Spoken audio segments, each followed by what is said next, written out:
মিশেছি। দেখুন, সালাত পড়ব, সালাত তাহাজ্জুদের সালাত এত গুরুত্বপূর্ণ সালাত, এই সালাতের নামে খোঁজ নাই। কিন্তু 12ই রবিউল আউয়াল আগামী কয়দিন, এরপরে আগামী 2-3 দিন পরে 12ই রবিউল আউয়াল আসবে। এই 12ই রবিউল আউয়ালে সিয়াম পালন করবে জাতি। এই 12ই রবিউল আউয়ালকে জাতি কি পালন করবে? মুহাম্মদ সাল্লাল্লাহু আলাইহি সাল্লামের জন্মদিবস। আমি জাতির কাছে প্রশ্ন করি, জ্ঞানী মানুষের কাছে প্রশ্ন করি, আলোকবর্ষ গবেষণা করে দেখুন যে 571 খ্রিস্টাব্দ বা 570 খ্রিস্টাব্দ আপনি দেখুন, মতবিরোধ রয়েছে। 12ই রবিউল আউয়াল মুহাম্মদ সাল্লাল্লাহু আলাইহি সাল্লামের জন্মদিন ছিল না। আপনি এখনো গবেষণা করে দেখতে পারেন 9ই রবিউল আউয়াল ছিল। আপনি একটা ভুয়া জন্মদিন পালন করছেন। অথচ আপনি তারিখের কিতাবগুলো পড়ুন, মুহাম্মদ সাল্লাল্লাহু আলাইহি সাল্লামের উপর যত শ্রেষ্ঠ কিতাবগুলো রয়েছে, আর রাহিকুল মাখতুম পড়ুন, জাদুল মাআদ পড়ুন, পৃথিবীর যত বিশ্ববিখ্যাত সমস্ত মাযহাবের বিশ্ববিখ্যাত কিতাবগুলো পড়ুন, সেখানে স্পষ্ট বলা আছে 9ই রবিউল আউয়াল ছিল সোমবার। কারণ সোমবার তিনি জন্মগ্রহণ করেছেন, এটা বেশ কিছু সহিহ হাদিস থেকে প্রমাণিত। কিন্তু 9ই রবিউল আউয়াল সোমবার ছিল না। অথচ মুহাম্মদ সাল্লাল্লাহু আলাইহি সাল্লামের জন্মদিনকে উল্টে দেওয়া হয়েছে। এবার জন্মদিন পালন করা হচ্ছে। আপনার কাছে জিজ্ঞাসা করি, মুহাম্মদ সাল্লাল্লাহু আলাইহি সাল্লাম এরপরে এই কথা তো সবার কাছে প্রমাণিত রয়েছে জাতির কাছে যে না, তিনি 12ই রবিউল আউয়াল জন্মগ্রহণ করেছেন, আবার 12ই রবিউল আউয়াল ইন্তেকাল করেছেন, তাই না? ইন্তেকাল করেছেন, এটাই কিন্তু তারা সবাই বলে, প্রচলিত কথা। তাহলে আমি তোমাদের কাছে জিজ্ঞাসা করতে চাই, যেদিন মুহাম্মদ সাল্লাল্লাহু আলাইহি সাল্লাম ইন্তেকাল করেছেন, ওই দিন জাতির জন্য দুঃখের দিন হওয়া উচিত ছিল, শোকের দিন হওয়া উচিত ছিল। অথচ সেই শোকের দিনকে তোমরা যারা ঈদ পালন করছো, এটা তো আবু জেহেলদের কাজ। কারণ মুহাম্মদ সাল্লাল্লাহু আলাইহি সাল্লাম যেদিন ইন্তেকাল করেছেন, ওই দিন খুশি হয়েছিল আবু জেহেল এবং তার উত্তরসূরিরা। তোমরা খুশি হচ্ছে কি করে?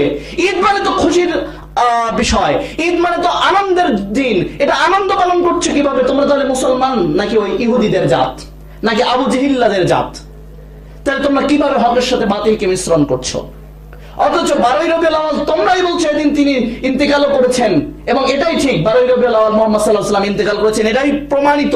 তাহলে এটা যদি প্রমাণিত হয়ে থাকে, আমরা বলেছি যে 9ই রবিউল আউয়াল ইতিহাস থেকে প্রমাণিত, বিশ্ববিখ্যাত গ্রন্থ থেকে প্রমাণিত, তিনি 9ই রবিউল আউয়াল জন্মগ্রহণ করেছিলেন। আমরা বিতর্কের খাতিরে যদি 12ই রবিউল আউয়ালও ধরে নেই, তাহলে ওই দিন তো আমাদের দুঃখের দিন হওয়ার কথা ছিল। কেন এই 12ই রবিউল আউয়াল আজকে আমাদের আনন্দ? এবং বলা হচ্ছে সকল ঈদের শ্রেষ্ঠ ঈদ দয়াল নবীর জন্ম ঈদ। এটা হচ্ছে বাতিলদের কথা, এটা হচ্ছে হকের সাথে বাতিলের মিশ্রণ। অথচ তারা জানে যে এদিন নবী সাল্লাল্লাহু আলাইহি ওয়াসাল্লাম ইন্তেকাল করেছেন, তারপরে এই দিন ওরা ঈদ পালন করছে। এই দিন রাষ্ট্রীয়ভাবে ছুটি ঘোষণা করা হচ্ছে। আমরা আমাদের ঊর্ধ্বতন কর্মকর্তা, শিক্ষিত মানুষ যারা রয়েছেন, যেহেতু অনেক মানুষ আমরা জানি যে আমাদের শাসকদের মধ্যে অনেক শিক্ষিত, উচ্চ শিক্ষিত মানুষ রয়েছেন।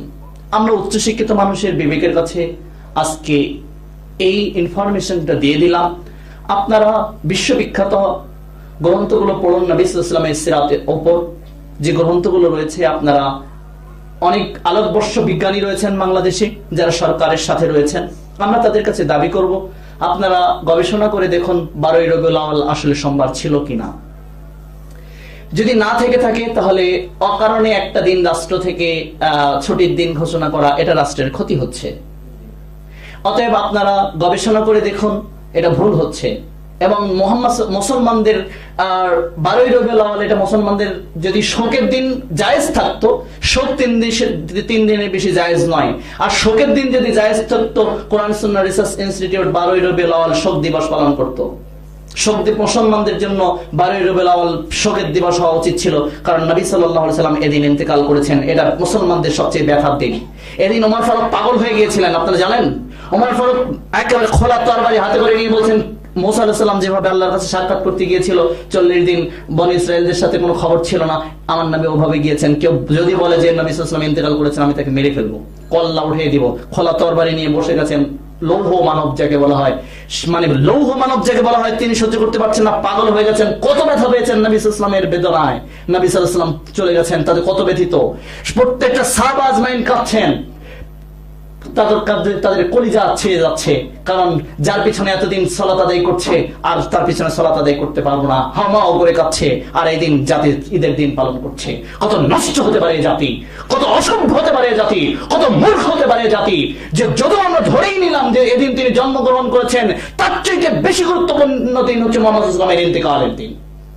এদিন তো তিনি ইন্তেকাল করেছেন, যদি ধরেই নেই যে 12 রবিউল আউয়াল জন্মগ্রহণ করেছেন, জন্মগ্রহণ করার চাইতে সবচেয়ে গুরুত্বপূর্ণ বিষয় আমার নবী সাল্লাল্লাহু আলাইহি ওয়াসাল্লাম সেদিন ইন্তেকাল করেছেন। এদিন কি করে ঈদের দিন হতে পারে? এদিন কি আনন্দ করতে পারে মুসলমান? যদি শোকের দিন হতো, এদিন আমাদের জাতীয় শোকের দিন হতো, মুসলমানদের রাষ্ট্রীয় বা জাতীয় শোক হতে পারতো। এই দিন আমাদের শোকের দিন আছে না বাংলাদেশে? 15 আগস্ট শোকের দিন আছে, তাহলে মুহাম্মদ সাল্লাল্লাহু আলাইহি ওয়াসাল্লাম এর শোক জায়েজ নয়। মুহাম্মদ সাল্লাল্লাহু আলাইহি ওয়াসাল্লাম ইন্তেকাল করেছেন, শোক দিবস পালন করার সুযোগ নেই। তাহলে যতগুলো নবী রাসূল এসেছেন তাদের অনুসারী কত হাজার হাজার শোকের দিন আসবে, লাখো লাখো, তখন প্রত্যেক দিন ছুটি দিতে হবে। কি বলেন? জন্মদিন আর ওরস, এই যদি নবী রাসূলগণের বিধান থাকতো, দেখেন না জন্মদিন এবং মৃত্যুদিনে তো ছুটি ঘোষণা করা হয়, তাহলে হিসাব অনুযায়ী 12 রবিউল আউয়াল, এরপরে আদম আলাইহিস সালামের জন্মদিন আছে যেদিন তৈরি করা হয়েছে, তারপর ঈসা আলাইহিস সালামের আছে, মুসা আলাইহিস সালামের আছে, দাউদ আলাইহিস সালামের আছে, 1,24,000 নবী রাসূলের আছে। এরপরে তো তাদের অনুসারী যারা, যেমন আবু বকর সিদ্দিক রাদিয়াল্লাহু আনহুর মতো মানব, আলী রাদিয়াল্লাহু আনহুর মতো মানুষ, তাদের জন্মদিন মৃত্যুদিন পালন করতে করতে আরো 365 দিনে তো কুলাতো না, আরো দিন হাওলাত করে নিয়ে আসতে হতো, মানে পুরা 365 দিন ছুটি। কি বলেন? এই জন্যই তো মুসলমানদের জন্য এভাবে জন্মদিন মৃত্যুদিন পালন করার কোনো বিধান নেই। যদি থাকতো, যাই হোক, এটা হকের সাথে বাতিলের মিশ্রণ, এই মিশ্রণটা ঘটিয়ে দেওয়া হয়েছে, জেনে শুনেই করা হয়েছে। যারা করে তারাও কিন্তু জানে মুহাম্মদ সাল্লাল্লাহু আলাইহি ওয়াসাল্লামের এদিন ইন্তেকালের দিন, এদিন ব্যথার দিন, কিন্তু ঈদের দিন পালন করছে, জেনেও করছে। এজন্য আল্লাহ তাআলা বলছেন, তোমরা যা জানো, তোমাদের কাছে জ্ঞান আছে, জ্ঞান থাকার পরও তোমরা এই হকের সাথে বাতিলের সংমিশ্রণ করছো। ওয়া আনতুম তাআলামুন, যদিও তোমরা অবগত আছো। এবার দেখুন, আজকে মানুষ মারা গেলে 4 দিন 40 ভরে যাচ্ছে। আজ